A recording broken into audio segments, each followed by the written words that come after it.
Shadnagar urban దళితుల జీవితాలు బాగుపడాలంటే, దళితుల జీవితాల్లో మార్పు రావాలంటే, ఆర్థికంగా ఎదగాలంటే, దళితులు గౌరవంగా బ్రతకాలంటే భూములు ఉండాలని ఎంఆర్పిఎస్ అధ్యక్షుడు మందకృష్ణ మాదిగ అన్నారు. షాద్నగర్ నియోజకవర్గంలోని కొత్తూరు మండలంలోని ఇమ్మోల్ నర్వ గ్రామంలో ఎంఆర్పిఎస్ జాతీయ అధ్యక్షుడు మందకృష్ణ మాదిగ మీడియా సమావేశం ఏర్పాటు చేశారు.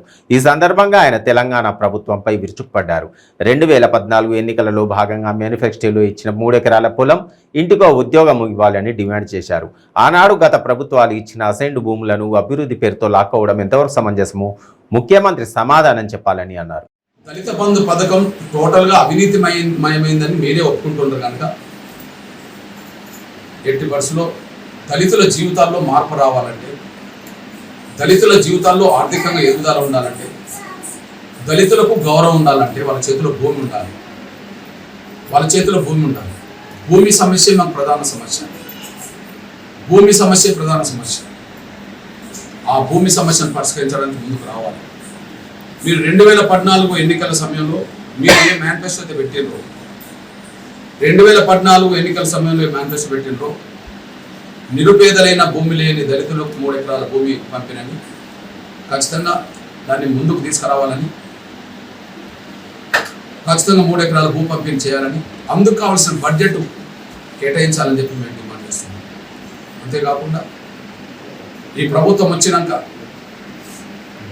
మాకు భూ పంపిణీ చేయలేదు, కానీ గత 4-5 దశాబ్దాల క్రితం నుంచే మా చేతిలో ఉండబడే అసైన్మెంట్ భూములు ఏవైతే ఉన్నాయో, గత ప్రభుత్వాలు ఇచ్చిన అసైన్మెంట్ భూములను వివిధ రకాల అవసరాల నిమిత్తం పేరుతో, వివిధ అవసరాలనే పేరుతో మా దళితుల దగ్గర ఉండబడే భూమిని ప్రభుత్వం వెనుకకు తీసుకున్నది.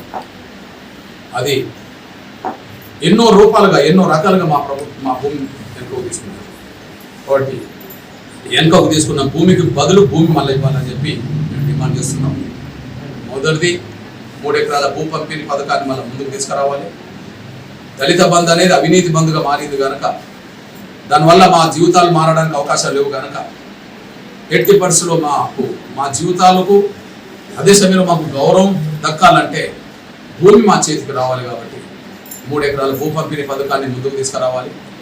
ఇప్పటి వరకు మా దగ్గర ఉండబడే భూములను లాక్కున్నారు కాబట్టి భూమికి బదులు భూమి, మా అసైన్మెంట్ భూములు ఎక్కడెక్కడ ఎంత లాక్కున్నారో, ఎకరం తీసుకుంటే మళ్ళీ ఎకరం భూమిని మాకు ఇవ్వాలి. 10 ఎకరాలు తీసుకున్న చోట 10 ఎకరాలు ఇవ్వాలి. వివిధ అవసరాల పేరుతో తీసుకున్నారనే విషయం కూడా రుజువు అవుతుంది. కాబట్టి ఎట్టి పరిస్థితిలో ఈ 2 కార్యక్రమాలను కూడా వెంటనే అమలు చేసే విధంగా ఉండాలని చెప్పిపోతుంది. అదే సమయంలో కేసీఆర్ను ఎట్టి పరిస్థితిలో మాదిగ జాతి గుర్తుంచుకుంటుంది, ఖచ్చితంగా రాజకీయంగా ప్రతీకారం తీసుకుంటుంది. తెలంగాణ రాష్ట్రంలో మాదిగలకంటూ రాజకీయ ప్రాతినిధ్యం కరువైపోయింది. ముఖ్యంగా మంత్రివర్గంలో మాకు ప్రాతినిధ్యం లేకుండా పోయింది. తెలంగాణ రాష్ట్రంలో అతిపెద్ద జనాభా కులం మాదిగలు అనే విషయం తెలంగాణ ప్రజలందరికీ